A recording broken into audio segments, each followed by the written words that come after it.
아버지 주신 은혜에 너무도 감사하여 아버지 앞에 예배하며 아버지께 올려드리길 원하오니 말씀 가운데 충만한 은혜를 부어주시고 강단에서 강을 이르기까지 생수의 강이 넘치도록 흘러가게 하여 주시옵소서. 감사하고 예수님의 이름으로 기도드리옵나이다. 오늘 말씀의 제목은 찬송으로 사는 삶입니다. 찬송으로 사는 삶.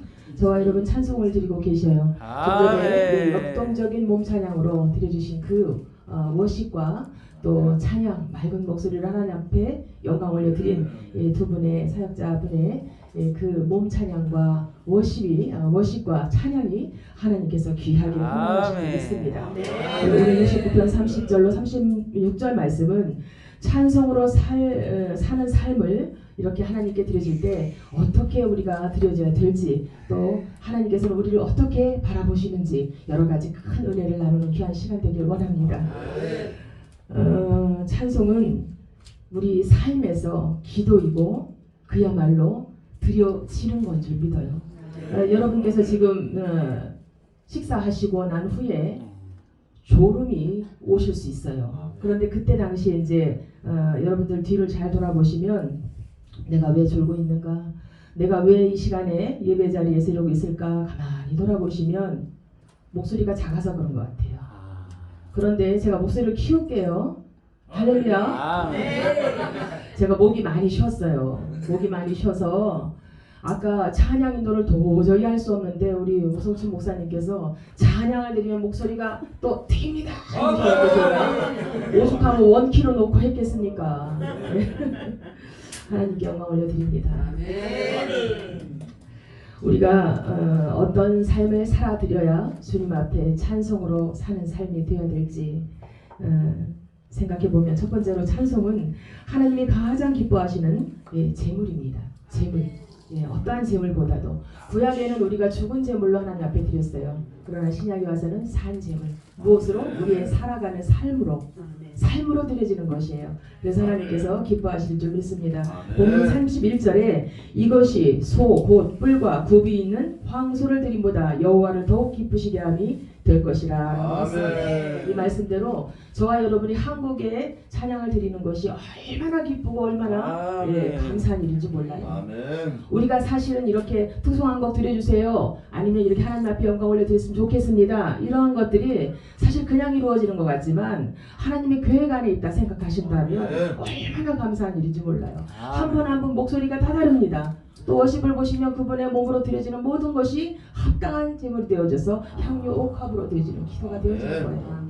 그래서 이제 저희가 하는 일이 찬양 가수들이 오시면 그분의 키와 그분이 해야 될 찬양과 나름대로 그분이 우리가 옷을 입듯이 그분이 어떤 곡을 드려야 아름답게 그분이 드려줄 수 있을지를 맞춰드리는 역할을 저희가 가이드 역할을 해드리고 있는데, 한 분 한 분 보면 많은 사역을 하고 계신 분들도 있고요. 드러나지 않는 세상에서는 우리가 유명한 가수 외에 외진 곳에서 사역을 하는 분들이 참 많아요. 그죠? 외진 곳에서 노래를 하는 분들이 많아요. 그런데 하나님 안에서 보면 저와 여러분은 유명한 것 같지만 유명하지 않고 유명하지 않은 것 같지만 유명합니다. 왜 그러느냐 하면 하늘의 스타이기 때문에 그래요. 제가 처음에 복음 가수 되기 전에 처음으로 하나님 앞에 특송을 드리려고 어느 작은 교회, 이렇게 해서 내려오는 계단 내려오는 지하 교회를 갔습니다. 그런데 그때 드려지는 곳이 무엇이냐면 하나님은 실수하지 않으신다네 라는 곡이었어요. 그런데 그 피아노 반주를 하시는 분이 뭐라고 하냐면은 여자분이었는데 사모님이셨어요. 저기 도저히 지금 찬양하시는 분의 목소리를 반주로 맞출 수가 없어요, 그러는 거예요. 그 목소리는 반주 우리 그 키보드로 할 수가 없어요, 이러는 거예요. 그래서 제가 그때 무슨 어떤 마음이었냐면 땅이 꺼지는 거예요. 하나님께서 나를 세우셨다고 분명히 내가 알고 있는데 어찌하여 저의 입술에서 나를 목소리를 맞출 수 없는 키라고 하는가. 나는 하나님께 세워진 자가 아니구나. 나는 찬양으로 올려드릴 수 없는 자구나. 실망에 대실망을 해가지고 그때부터는 나 못해요, 찬양 못해요, 누가 세우라면 못해요 모태신앙도 아닌데 못해요 이랬던 거예요. 나중에 알고 보니까 그 사모님이 키를 원키밖에 못 하시는 거예요. 세상에. 그때 내가 손을 놔버렸으면 어떻게 했겠어요. 제 키는 미가엘로 하면은 보통 경배 찬양은 2, 3 정도 되고 우리 진성으로 나오는 목소리는 제가 보통 5, 6이에요. 그런데 이제 찬양도를 하게 되면 4에 놓고 합니다. 그런데 그때 당시에 그거를 원키로 하는데 키 맞추 조절을 못 하시니까 이거를 반주를 그렇게 하신 난 도저히 못 한다는 거. 나는 목소리가 이상하다는 거예요. 그래서 실망에 그렇게 하다가 제가 그 이후에 몇 년 지난 후에 하나님을 찬양하는 복음 가수가 됩니다. 그런데 사실은 지금 많은 복음 가수분들이 정말로 많으시잖아요. 근데 저하고 같이 시작한 어떤 세상에서 만난 친구가 있어요. 그 친구는 지금 무엇을 하느냐면 김연자 씨나 아니면 무슨 뭐 남진 씨나 이런 분들과 함께 무대에 서는데 페이가 보통 남진 씨가 아니라 보통 큰 이런 빅 가수분들은 만약에 몇 천이다 그러면 이분은 사이사이 껴서 부르니까 제가 알기로 400, 500 뭐 이 정도 된다고 해요. 근데 그분은 그 길로 갔고 저는 하나님을 찬양하는 자가 됐어요. 그래서 근데 그분에게 제가 얘기하죠. 세상에서 그 아름다운 목소리로 그 트로트를 꺾는 것만 부르지 말고 하나님 안에 와서 하나님을 찬양하고 경배하는 자가 되었으면 좋겠다. 그래서 그렇게 지금 자꾸 얘기를 하고 있습니다. 그래서 이제 오늘 본문 말씀을 가지고 저와 여러분께서 이렇게 생각하시면 참 좋겠어요. 찬송으로 하나님을 영광 올려드리고 하나님께는 큰 영광이고 우리에게는 감사와 기쁨이 넘쳐야 될 텐데 우리의 심령이 혹여 상했다 할지라도 우리의 입술은 하나님 앞에 올려드리는 삶이 되어야 될 줄 믿습니다. 다윗이 굉장히 하나님께 기름 부음 받고 굉장한 왕위로 세우셨잖아요. 그럼에도 불구하고 많은 세월을 어둠 속에 고난 속에 환난 가운데 역경 가운데 있습니다. 그런데 그가 혼자였나요? 아니에요. 그는 많은 그 어려운 가운데 있는 자들이 늘 옆에 함께 했어요. 그래서 그들에게 본인이 겪고 있는 그 역경 가운데 그들을 위로할 수 있었고 촬영을 하는 자이고 악기를 다루는 자이므로 확실히 떠나가는 역사가 늘 있었단 말이에요. 그러니까 저와 여러분의 삶에서 찬양을 드린다는 것은요 사단의 그 권세를 무너뜨리는 강력한 힘이 있는 줄 믿습니다. 예수 보혈의 십자가의 그 능력을 저와 여러분이 아시잖아요. 정말로 능력 있는 그 권세는 예수 그리스도 하나님 아버지 말씀인데 근데 우리가 말씀을 길을 가다가 있죠. 어느 경우 이런 경우 있었습니다. 어떤 사람이 막 따라와요. 근데 여러분 이런 경우 많이 있겠지만 남자분이 막 따라와요. 밤에 따라오는데 덩치가 커. 그런데 그 남자분을 따라오는데 제가 무슨 생각을 했느냐면 막 따라오는데 제가 갑자기 어디서 그렇게 능력이 나왔는가 하나님 말씀 기도죠. 기도하면서 오니까 등을 탁 돌려가지고 바로 코앞에서 너무 빨리 돌아버렸으면 또 부딪힐 뻔했는데 그래도 잘 맞춰가지고 확 돌아서서 무엇을 했을까요? 다 그렇게 하실 거예요. 뭐 했을까요? 방언이에요. 방언. 엄청난 방언을 그렇게 딱 들으니까 이 사람이 놀래가지고 도망갑니다. 그래서 바로 부동산에 왜 불이 켜 있더라고. 거기로 막 뛰어 들어가가지고 지금 이런 상황을 얘기했더니 그 남자 사장님이 나가가지고 쫙 돌아보더라고요. 그와 같이 어둠의 권세는 우는 사자와 같이 상рим자를 두루 찾잖아요. 저와 여러분이 이 험한 세상에서 살아남는 길은 하나님을 찬양해야 됨을 알면서도 우리가 입술을 벌리질 않아요. 어느 날 심령에서 막 찬양이 올라온다. 그러면 그 찬양을 하나님께 마음껏 드리시기를 원합니다. 어느 날 저희 남편이 쓰러졌어요. 마당 하고 쓰러졌는데 그때가 밤 12시였어요. 그런데 119를 부를까 하다가 그 순식간에 무슨 생각이 드냐면 기도해야 되겠다. 근데 기도를 하는데 뭐 얼굴부터 발끝까지 하얀 그 모습이 점점 노랗게 돌아오면서 핏기가 살짝 생기는 것 같아요. 그래서 물로 다 온몸을 머리부터 발끝까지 수건으로 해서 막 닦아주고 뭐 아이는 난리 났죠. 무섭다고. 그런데 그 닦다가 어느 정도 1시간 반 정도 지나니까 이렇게 몸이 평온해 보여요. 그 옆에서 살짝 제가 긴장이 풀어지니까 살짝 눈을 감았는데 여러분께 이걸 말씀드리고 싶은 거예요.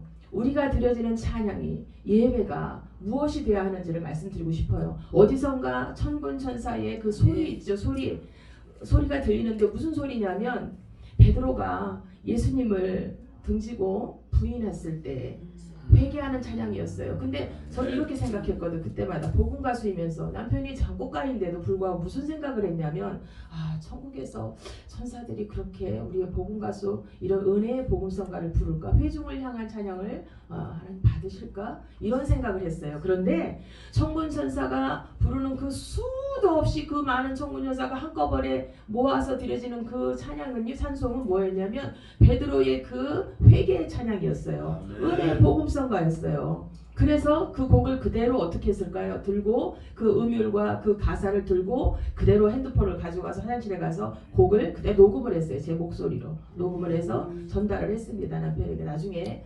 전달해가지고 이렇게 됐으니 불러달라. 만들어달라 곡을. 그렇게 해서 나온 곡이 또 있습니다. 그러니까 저와 여러분 자부심을 가지세요. 어떤 데는 보면 복음가수 하나님을 찬양하는 자들 레벨이 있다고 하는데 저는 그렇게 생각을 안 하고요. 무슨 생각을 하느냐면 각기 옷이 다르잖아요. 그 옷에 따라서 하나님께서 이때는 이때가 이쁘고 우리 에스더가 왕 앞에 나아갈 때 12달을 그죠?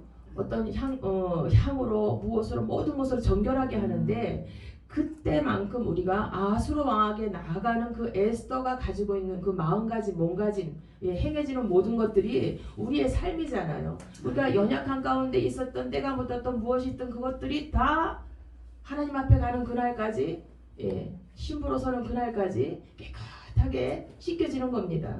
아름답게 세워지는 거예요. 결국에는 저와 여러분이 생명의 면류관을 받아야 할 것이고 당연히요. 그리고 또 주님의 신부로서 주님 앞에 서서 예수님의 신부로서 함께 성국잔치에 임해야 되는데 그때까지 우리가 해야 할 것은 뭐냐면 사나 죽으나 찬양이에요. 사나 죽으나 찬송이고 말씀이에요. 말씀이고 우리 앞에 삶으로 드려질 수 우리가 날마다 말씀만 계속 읊조릴 수는 없잖아요.